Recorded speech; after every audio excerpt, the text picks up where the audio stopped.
देखिए भगवान की कृपा है, कब किसके ऊपर कहां कृपा करनी है वो ईश्वर लिख करके रख चुका है। कोहू काहू को सुख करना दुख कर दाता, निज कृत कर्म भोग सब दाता। आदमी के जीवन में जब तक सुख रहता है वो बड़ा प्रसन्न रहता है। सुख के दिन आ गए, सुख के दिन आ गए, सुख के दिन आ गए, सुख।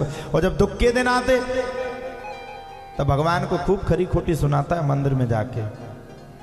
अच्छा, दुख में सुमिरन सब करें,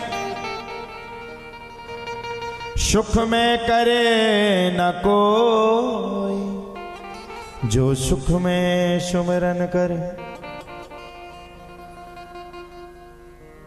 तो दुख काहे को आना है, दुख तो दूर ही रहना है। सुख में कोई नहीं भगवान को पूछेगा, और जब दुख आएगा तब पूरे मंदिरों में जाएगा, पूरे मड़िया मंदिर आसपास के जितने देवता होंगे। आजकल दरबारों का बड़ा प्रचलन है,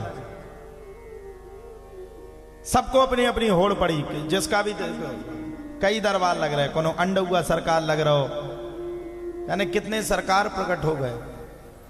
अच्छा, सब जाते, सबको दरबार में पड़ी। अच्छा, अब आजकल के आदमी को अपने भविष्य के जानने की पड़ी, वो भविष्य जानना चाहता है। वो चाहता है हम कहीं भी जाएं, 1 मिनट में हमारी प्रॉब्लम का हल हो जाए, हमारी समस्या का निदान हो जाए।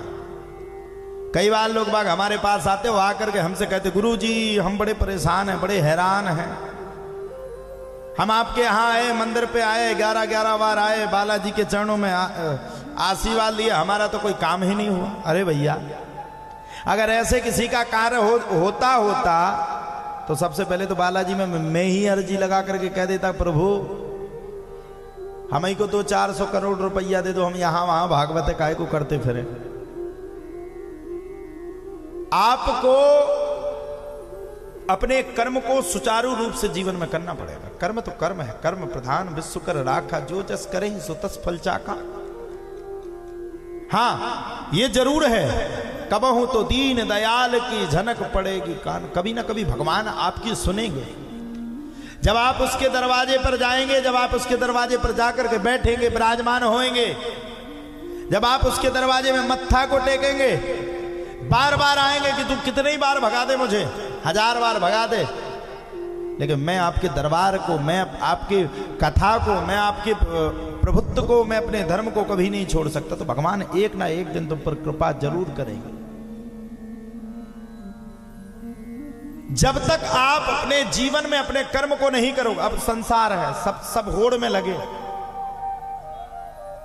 कोई संतुष्ट नहीं इस संसार में, सब असंतुष्ट हैं। जिसके पास 1 लाख, जिसके पास 10,000 करोड़ है उसको 20,000 करोड़ बनाने हैं, जिसके पास 10 लाख है उसको 100 लाख चाहिए, जिसके पास 100 लाख है उसको 100 करोड़ चाहिए। आखिरकार हर आदमी इस संसार में परेशान है। अच्छा, कई लोग कहते हैं महाराज जी हम गरीब आदमी हैं, हम तो बड़े परेशान हैं, अमीरों के घर में तो क्या क्या नहीं होता है।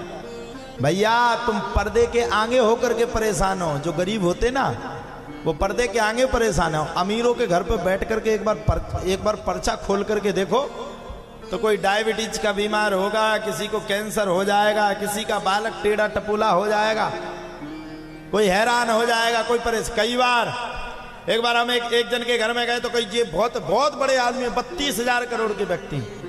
हम भी खुश हो गए, हमने कहा जजमान अच्छा मिल गया, ससुर 100 करोड़ दे दे, तो हमारे तो 2-4 कुल तरजे भी, हम बड़े खुश। हमने चूना ऊना लगा वो शुरू कर दो। अब पंडित जी तो पंडित जी होते, अपनी बरादरी में आदमी का फुलेवे के गुण होते ही है। हम बेकट खुश, बेकट मुस्कियाए हमने कि कैसे करके 1 करोड़ दे दे, सोना दे। तो अंदर पहुंचे, उसने हमें रूम में बैठाला, सबकी सुनवाई की, सब परेशान थे। अच्छा, उसने हमें कमरे में बैठाला, बिल्कुल कमरे को पैक कर दिया, कोई आ ना पाए, कोई जा ना पाए। बाहर खूब मुस्कुराए, बढ़िया वो अच्छी वाली ब्रेसलेट पहने, हीरा जड़वाए, घर वाली उसकी बढ़िया मर्सिडीज गाड़ी रखी, डिफेंडर गाड़ी रखी, 3-3 करोड़ की गाड़ी रखी। हमने कहा 1 आध गाड़ी ये मिल जाए तो आनंद आ जाए। पहुंचे अंदर, 32,000 करोड़ का व्यक्ति, ओ मुंबई का है, 32,000 करोड़ के व्यक्ति के पास जब मैं पहुंचा, जब वो विराजमान था, बैठा था, मैंने उससे पूछा आप कितने परेशान हो? क्या परेशानी? अब तो आपके पास सब कुछ स्वर्ग संपदाम समुद्रो हो स्वर्ग संपदाम, आपके पास तो स्वर्ग से बड़ी संपदा यहां पर है। कहता महाराज जी पूछो मत, बाहर है संपदा, अंदर तो पूरा कंगाल है। हमने पूछा क्यों, तुम्हारे पास तो 32,000 करोड़ है। बोले महाराज जी कम से कम और नहीं तो 2,000 करोड़ रुपए कर्ज देना है, कहीं कुछ नहीं है, परेशान है। हमने पूछा और क्या परेशानी? अरे बोले अब और क्या बताएं, लड़का की शादी की तो बहू अपनी मनमानी करती है और ज्यादा कहो तो डिवोर्स देने की धमकी देती है, बेइज्जती हो जाएगी। हमने कहा और क्या है? बोले लड़का तो ठीक है, दुनिया के सामने मैंने किसी को बताया नहीं, इसको साल भर में लड़का को मेरे दौरा आता है, मैं किसी को नहीं बताता। मेरे 3 बच्चे हैं, तीनों के तीनों परेशान हैं। दूसरे नंबर का दारू पीता है और पहले नंबर का बिल्कुल बर्बाद है, 1 नंबर का घरवाली को मार कूट कूट करके भगाता है। और हमने कहा आप तो 32,000 करोड़ के आदमी हो, इतना रुपया था आपके पास। हमने मन में सोचा प्रभु हम तो आए थे अपनी जुगाड़ में कि 1 करोड़ मिल जाए, जो तो इतना फुक्का करोगी जो 1 करोड़ हमसे और ले जाए लौट के। आप विश्वास मानो, जब उन्हें टीका करो तो 500 रुपया से करो, वो भी ऐसा टीका करो कि 500 रुपया के में भी टेप लगा के दो। जब बाहर निकले तो वहां पर जितने लोग बैठे थे बोले महाराज जी चकाचक हो गए, हमारे जितने आदमी थे, तुमने जजमान का, बुंदेली भाषा में कहा जजमान का तुमने पटा लो, खूब खूब खूब ले आए। कितने ले आए? हमने कहा कहीं कुछ नहीं है, इस दुनिया में कोई धनवान नहीं है, सब बताने के धनवान है। धनवान तो बस एक है, राधा रानी सरकार और बांके बिहारी सरकार, इनसे बड़ा कोई धनवान नहीं। संसार में पूरे विश्व में इनसे बड़ा कोई मेला नहीं, इनसे बड़ा कोई धनवान नहीं और इनसे बड़ा कोई तुम्हें चाहने वाला नहीं। संसार कितने को कछु का, हम तुम्हें बहुत चाहू, तुम्हारे लाने हम पार खुदे ले आए। कई जने कल हम चांद के पार चले जाए, ऐसी बात कर जैसे हेलीकॉप्टर से होते ऊपर चांद के ऊपर 1 फ्लैट बनाए हो। कहीं कुछ नहीं है, यहां कोई किसी को नहीं चाहता, सब अपने स्वार्थ की पूर्ति करते हैं। और देखो भैया सबसे अच्छा आनंद हमने संसार में घूम करके देख लिया, सब जगह हमने हर जगह रुक लिया, बड़े बड़े इंडस्ट्रीज एरिया में हम पहुंच गए, फ्लाइट में घूम लिया, सब शौक पूरे कर लिए। लेकिन हमने संसार में 5 स्टार होटल में भी रुक लिया, सब कुछ हम कह रहे हैं हर जगह पहुंच गए। लेकिन जो आनंद हमें इस मंदिर में मिला ना, जो ये मंदिर बना हुआ है और इस मंदिर में जितने लोग बैठते हैं, पाखंड निरंता संतो वृक्तो सा प्रग्रह, पाखंड की पूर्ति सारे संसार में चल रही, पाखंडवाद हर जगह है। लेकिन मैंने जब देखा कि जब मैं इस मंदिर में बैठता हूं, भगवान रूपी बांके बिहारी के इस मंदिर में जब मैं विराजमान होता हूं, भागवत के इस मंदिर में बैठता हूं, तब मुझे लगता है कि शायद इससे बड़ा सुख इस संसार में कोई दूसरा हो ही नहीं सकता। यह संसार का सबसे बड़ा सुख है।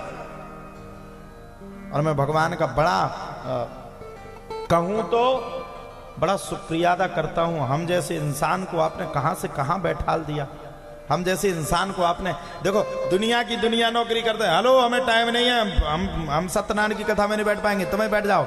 घरवाली बैठी, उमा बेटी की, पंडित जी लगे पढ़वे। एक समय नैमिषारण्य तीर्थ में समस्त ऋषियों ने, अच्छा पंडित जी क्या करें, सत्यनारायण की कथा की फीस ही 100 रुपया है। गाँव में चले जाओ, थैला ले लेके 100 रुपया से बाड़ू मिल लेनी है, इत तो नाज मिल ले। अब जब हमसे पूछो, हमने खुद पढ़ी। और जब जजमान से कहोगी वो दक्षिणा से तुरंत 2 जीवन में डाले, पहले से सेटिंग बनाया कि हम पैसा नहीं डाल रहे, तेजी बाद में जब हम के फटू फटाओ पैसा तो लाए नहीं, घरवाली कहेगी नहीं ले आया, हम खुद नहीं ले आए। बताओ, पंडित जी की दक्षिणा की जब बात आई, जब ये खुद नहीं लाई, दुनिया की कटौती नहीं चाहिए। शादी में इतने बड़े बड़े महल बन जाएंगे, 50-50 लाख की होटल्स बन जाएंगी, डीजे वाले लाखों रुपए ले जाएंगे। और जब पंडित जी की देनकी की बात आएगी तो 10 जने बैठते हैं देनकी देवे की लाने, क्योंकि 2100 दो, क्योंकि 1100 दो, क्योंकि खा देने रात भर कमाओ तो लोन ने 100 रुपया होते लेते, 200 होते ले, 300 होते। मतलब दुनिया की नजर अगर कहीं है तो पंडित जी के पैसे पे सबसे पहले। कितना कमाया इनने, रात भर में कितना रख लिया इनने कमा के। ध्यान रखना, दुनिया कमाता है अपने लिए कमाता है, लेकिन संत जब कमाता है तो आपसे लेकर के आपको ही दान करता है, आपसे लेकर के आपको ही दान करता है। लेकिन संत को कोई देगा जब, तो संत को तो सब ठलुआ समझते, देते ही नहीं कोई कछु। हमने तो सत्यनारायण की कथा आज से 10 साल पहले घर में बाँचना शुरू कर दी, जजमान के यहाँ जाना ही बंद कर दिया। कहे उखा कछु देने नहीं है, हमारी दक्षिणा की बात आने सो नाथ देने लगा। और जब कोई कछु देना तो पंडित को बड़ी गुस्सा आती, मर जाओ मंत्र पढ़ पढ़ के और बाद में कछु मिले ना तो गुस्सा ये आती, 2-3 थैला मस्को दौड़ मार दो। तो हम दुनिया के सामने हाथ क्यों जोड़े, हम तो अपने बाके बिहारी के सामने हाथ जोड़ेंगे।